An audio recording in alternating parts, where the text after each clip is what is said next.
लद्दाख में 1945 से 1946। साधु किशन सिंह अपनी मां के कथनानुसार उस जगह पर जाकर विचार करना चाहते थे जहां अभी तक कोई प्रचारक प्रभु यीशु की वाणी सुनाने ना गया हो। दिल्ली के ईसाई भाइयों से उन्हें पता लगा कि लद्दाख ऐसा प्रदेश है जहां बाइबल के ज्ञान की ज्योति अभी तक पूर्ण रीति से नहीं पहुंची है।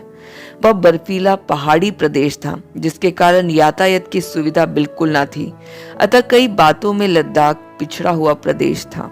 उन दिनों कश्मीर तक तो यात्रा के साधन उपलब्ध थे, उसके आगे पैदल ही चलना था। साधु किशन सिंह के पास तो कश्मीर तक की यात्रा के लिए भी पर्याप्त पैसे न थे, अतः थोड़ी दूर बस से जाते तो थोड़ी दूर रेलगाड़ी से, अधिकतर तो वे पैदल ही यात्रा करते चले गए।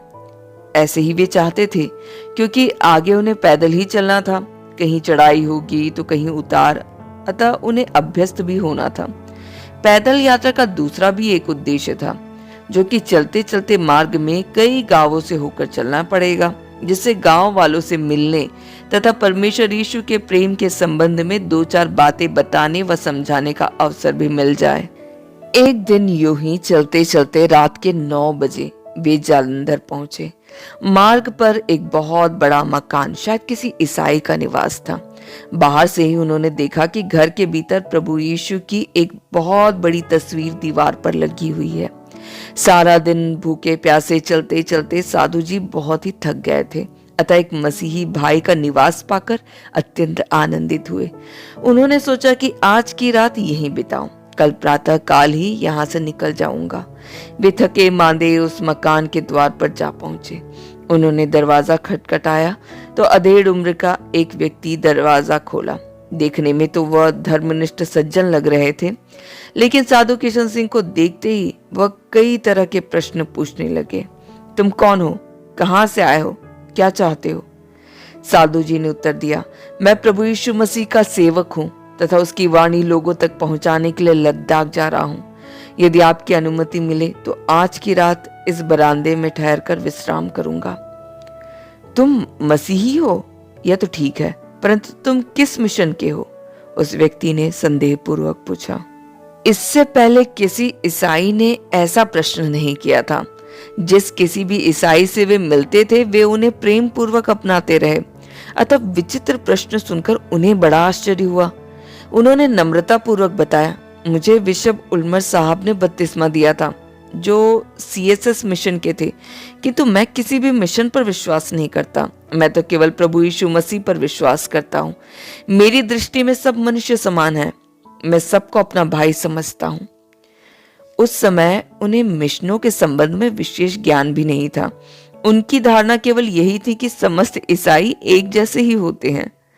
साधु किशन सिंह की बातें सुनकर उस व्यक्ति ने निराशा भरे स्वर में कहा, मुझे बड़ा अफसोस हो रहा है कि तुम मेरी मिशन के सदस्य नहीं हो, इसलिए मेरे यहाँ पड़ाव नहीं डाल सकते।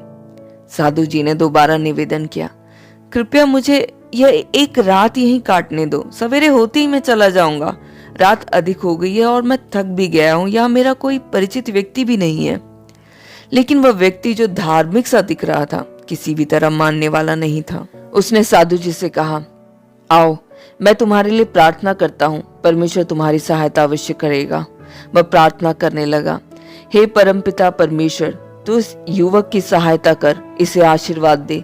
आज की रात इसके सोने की व्यवस्था कर, यात्रा में इसकी रक्षा कर, इसे मार्ग में किसी भी वस्तु का अभाव ना हो। यूं लंबी प्रार्थना के अनंतर उसने साधु जी से कहा, अब तुम जा सकते हो, मैंने परमेश्वर से कह दिया है, वह तुम्हारी सहायता करेगा।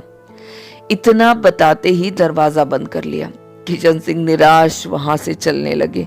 सड़क पर आकर वे सोचने लगे कि यह कैसा ईसाई है, एक थके मांदे पथिक की सहायता करने में मुंह मोड़कर परमेश्वर का आज्ञा देता है कि तू उसकी सहायता कर, मानो परमेश्वर उसका सेवक हो। याकूब की पत्री के 2:15 से 16 में लिखा है, यदि कोई भाई या बहन नंगे उधाड़े हो और उन्हें प्रतिदिन भोजन की घटी हो और तुम में से कोई उससे कहे, कुशल पूर्वक जाओ, गर्म रहो और तृप्त हो, किंतु उसकी शारीरिक आवश्यकताएं पूरी ना करो, तो उससे क्या लाभ। उस व्यक्ति ने केवल एक रात भर की विश्रांति के लिए थोड़ी सी जगह ना दी, किंतु प्रार्थना में कई तरह की कुशलतापूर्ण वाक्य प्रयोग कर समझ बैठा कि उसने घर आए मेहमान के प्रति अपना कर्तव्य निभा दिया है। साधु जी ने विचार किया कि अब समय भी अधिक हो गया है तथा पाँव में आगे चलने की शक्ति भी न रही, अतः किसी सहृदय भाई का घर ढूंढ। वहां आसपास अन्य कोई मकान भी नजर नहीं आ रहा था, अतः उसी मकान के सामने एक बरगद के पेड़ के नीचे जाकर लेट गए। दुर्भाग्यवश थोड़ी ही देर पर भयंकर तूफान वर्षा होने लगी। उनके सारे कपड़े तथा कंबल भीग गए। ठंड के मारे शरीर थरथराने लगा। वर्षा भी थमने का नाम ना ले रही थी। थोड़ी देर के पश्चात उसी बड़े मकान का एक कुत्ता उनके पास आकर बैठ गया। सारी रात उनके साथ ही भीगता रहा। बेजुबान जानवर अपनी सहृदयता दिखाने के लिए और क्या कर सकता था। उनके साथ वह कुत्ता सारी रात भीगता हुआ तथा ठंड में सिकुड़ता हुआ साधु किशन सिंह पर अपनी सहानुभूति प्रकट करता रहा तथा मौन रूप से सांत्वना दे रहा था। उस बोलने वाले मनुष्य प्राणी से यह मूक जानवर ही श्रेष्ठ प्रमाणित हुआ। प्रातः काल उसी रास्ते से एक वयोवृद्ध गुजर रहा था जो लाल कमीज पहना हुआ था। उसके कंधे पर एक मुद्रा थी जिससे यह मालूम हुआ कि वह सैल्वेशन यानी मुक्ति फौज का ईसाई है। उसकी नजर भीगते हुए साधु जी पर पड़ी तो उसके पैर रुक गए। वह सीधे उस पेड़ के नीचे आया और उसने साधु जी की ओर ध्यान से देखा, फिर मुड़कर सामने वाले उस बड़े मकान की ओर देखकर थूक दिया। उसके बाद साधु जी को अपने साथ लेकर घर की ओर चला।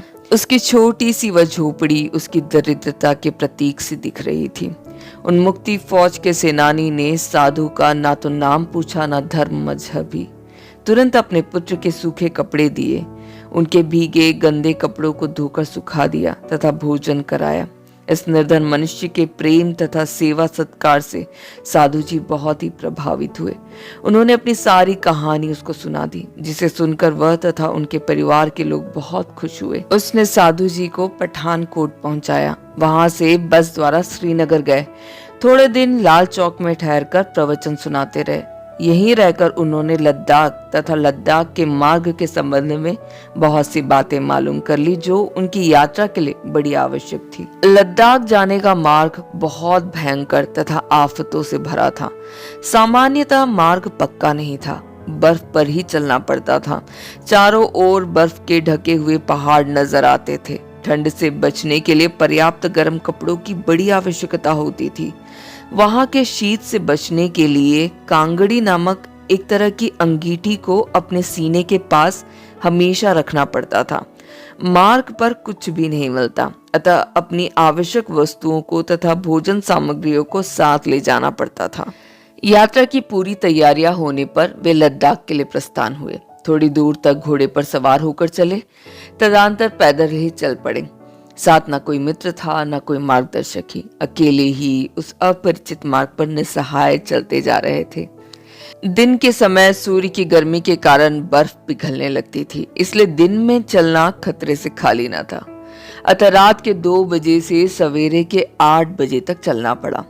ठंड के मारे हाथ पैर सिकुड़ने लगे। कई बार कच्ची बर्फ में फिसलकर गिर पड़े, किंतु साहस के साथ उठकर आगे बढ़ते ही जा रहे थे। मार्ग में कितने ही कष्ट और विघ्न होते ही रहे, परंतु उन पर अधिक ध्यान दिए बिना अपने लक्ष्य पर ध्यान रखते हुए आगे बढ़ते ही चले। खाने पीने की जो भी सामग्रियां थी थोड़े दिन में समाप्त हो गई थी। रास्ते में खाने के लिए कुछ भी नहीं मिल रहा था। आखिर भूख के मारे विवश होकर पेड़ों की पत्तियां, फल फूल इत्यादि खाकर दिन काटते रहे। कुछ हानिकारक पत्तियां ऐसी भी थी जिसको खाने से पेट में खराबियां होने लगी, जिसका अनुभव भी उनको हुआ। कभी उल्टी होती तो कभी पेट में असहाय दर्द। इस तरह के अनेक दुख दर्दों से समझौता करते हुए केवल इस उम्मीद पर कि प्रभु यीशु मसीह मेरी मनोकामनाओं को पूरा करेगा, आगे की ओर बढ़ते जा रहे थे। 30 दिनों तक लगातार चलते रहने के उपरांत दूर तक एक छोटी सी बस्ती नजर आई। प्रभु यीशु को धन्यवाद देते हुए धीरे धीरे उस बस्ती में जा पहुंचे, जिसका नाम था खरदोन। सर्वप्रथम उनकी भेंट शराबियों के एक झुंड से हुई। साधु जी ने उनको उपदेश देना शुरू किया। अपने उस उपदेश में उन्होंने बताया, शराब पीना अच्छा नहीं है, इससे धन की, मान की तथा स्वास्थ्य की हानि ही हानि होती है। इसे सुनकर वे शराबी लोग क्रोधित हुए और उस क्रोध के आवेश में केवल गालियां ही ना दी, लाठियों से मारने के लिए तैयार हो गए। एक व्यक्ति के हाथ में भाला था। उसने उस भाले को उनकी कनपट्टी में भोंक दिया। खून की धारा फूट निकली। वह व्यक्ति भाला को वापस निकाल ना सका। उसे वैसे ही छोड़कर अपने साथियों से बोला, चलो बस अब मर ही जाएगा, अब और मारने की जरूरत नहीं है। वे लोग साधु जी को वहां झटपटाते छोड़कर चले गए। इतने में एक वृद्धा स्त्री उस ओर आई तथा साधु जी की हालत देखकर बहुत ही तड़प उठी। उसने बड़ी ही सावधानी से भाले को उखाड़कर दूर फेंक दिया। भाले को निकालते ही खून और भी अधिक निकलने लगा। सिर चकराने लगा। बहुत देर तक वह असहनीय दर्द के मारे तड़पते रहे। वृद्धा ने उन्हें समझाया, बेटा ये लोग बड़े दुष्ट हैं, वे दोबारा इधर आ जाएंगे तो तुम्हें जीवित ना छोड़ेंगे, इसलिए यही अच्छा होगा कि तुम थोड़ा कोशिश कर उस ओर ढलान के नीचे उतर जाओ तो बच जाओगे। साधु जी का बहुत सा खून बह जाने से वे बिल्कुल निढाल हो गए थे। आंखों के सामने अंधेरा छाने लगा, पैर डगमगाने लग रहे थे। अतः थोड़ी दूर तक वह वृद्धा सहारा देकर ले चली। थोड़ी दूर चलने पर वह वृद्धा अपने घर वापस चली गई। शरीर की शीतलता तथा थकावट के कारण डगमगाते चलते रहे, पैर लड़खड़ाते रहे। थोड़ी दूर चलने पर बर्फ पर से उनका पैर फिसल गया। फिसलते फिसलते बहुत नीचे की ओर लुढ़कते हुए आखिर वह एक नदी में गिर पड़े। पानी बर्फ जैसा बिल्कुल ठंडा था, पर नदी उतनी गहरी नहीं थी। पहले ही शराबियों ने जो मारा पीटा था उसके कारण शरीर में सर्वत्र घाव हो गए थे। उनमें से अब भी रक्त रिस रहा था। इतनी बड़ी ऊंचाई से गिरने के कारण उनमें जो शक्ति बची थी वह भी नष्ट हो गई थी। किसी तरह किनारे पर पहुंचे और इधर उधर नजर दौड़ाई, लेकिन कहीं भी ना तो कोई आदमी दिखाई दिया ना कोई घर। अब उनमें इतनी शक्ति भी नहीं रही थी कि वे नदी को पार कर गांव में पहुंच जाए। धीरे धीरे अंधकार बढ़ता ही जा रहा था। रात होने से पहले किसी न किसी सुरक्षित स्थान पर पहुंच जाना जरूरी था, अन्यथा किसी जंगली जानवर का शिकार होना पड़ता। बड़ी मुश्किल से कराहते उठे और इधर उधर पत्थरों व पेड़ों को पकड़कर किनारे से ऊपर की ओर बढ़ने लगे।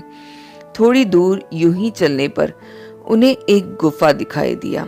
धीरे धीरे वहां चलकर ठहर गए। सिंह की गुफा में, जिस गुफा को साधु जी ने अपना पड़ाव बना लिया था वह उस समय खाली ही थी, किंतु वह सिंहों की गुफा थी। वहां तक आते आते बेसुध हो गिर पड़े। जब सुध में आए तब उन्हें मालूम ना हो रहा था कि वे कहाँ हैं। इस सुध बेसुध की अवस्था में बाहर से सिंह के गर्जन की आवाज कानों में पड़ी तो उनकी आंखें खुली तो क्या देखते हैं, एक सिंहनी अपने 2 बच्चों के साथ गुफा के द्वार पर खड़ी हुई दहाड़ रही है। भय तथा अब ना बचने की आशा से साधु जी ने अपनी आंखें बंद कर ली। थकावट तथा शारीरिक पीड़ा के मारे अब थोड़ा भी हिलना कठिन सा हो गया था। उन्होंने सोचा कि इस असहनीय वेदना से अब मुक्त हो जाऊंगा तथा यह सिंहनी अपने बच्चों के साथ लेकर इस शरीर को थोड़ी ही देर में समाप्त कर देगी। साधु जी ने समझा कि यही मेरे जीवन की आखिरी घड़ी है। अतः मन ही मन परमेश्वर से प्रार्थना की, हे प्रभु, मैं अपनी आत्मा को तेरे चरणों में समर्पित करता हूँ, उसे तू ग्रहण कर। तब वे सिंहनी के आक्रमण की प्रतीक्षा करने लगे। लेकिन यह क्या है, कैसी आश्चर्यजनक बात हुई। सिंहों ने दहाड़ बंद कर दिया तथा धीरे धीरे कदम बढ़ाते हुए अंदर आए और साधु जी के घावों को देखा व सूंघा तथा चुपचाप उनके चारों तरफ जुड़कर बैठ गए। थोड़ी देर पश्चात साधु जी ने अपनी आंखें खोलकर देखा तो सिंहनी अपने बच्चों के साथ आराम से सो रही है। उन्होंने सोचा कि अभी उसे भूख नहीं है, शायद थोड़ी देर बाद जब भूख लगेगी खाएगी, इसलिए ये चारों ओर से घेरे बैठे हैं। उनकी गर्माहट से घावों का दर्द थोड़ा कम होता सा प्रतीत होने लगा, जिसके कारण साधु जी को भी खूब नींद आ गई थी। जब सिंहनी तथा उसके बच्चे जाग उठे तब साधु जी को कोई हानि न की। वे सिंह रात के समय शिकार के लिए चले जाते और दिन निकलने से पहले वापस लौटते थे। इन सिंहों के साथ साधु जी पूरे 5 दिन उसी गुफा में पड़े रहे। सिंहों का यूं आना जाना, किसी प्रकार की हानि ना पहुंचाना आदि देखकर साधु जी को बहुत ही आश्चर्य होने लगा। वे चिंतित मन से सोचने लगे कि मेरे इनके इतने पास रहने पर भी वे सिंह मुझे क्यों नहीं मारते। साधु जी परमेश्वर पर पूरा भरोसा रखने वाले व्यक्ति थे। अतः सिंहों के इस व्यवहार को परमेश्वर की इच्छा तथा कृपा मानने लगे थे, क्योंकि वह दयालु प्रभु अपने सच्चे भक्तों की कठिन से कठिन परिस्थिति में भी रक्षा करता है। दानियेल के 6 के 21वें पद में लिखा गया है, दारा राजा ने भक्त दानियेल को सिंह की मांद में डलवा दिया था, लेकिन प्रभु के दूत वहां आकर सिंहों का मुंह बंद कर दिया था, इसलिए सिंह दानियेल को नहीं खा सके। उसी सर्वशक्तिमान दयालु प्रभु ने सिंहों के द्वारा साधु जी की रक्षा की थी।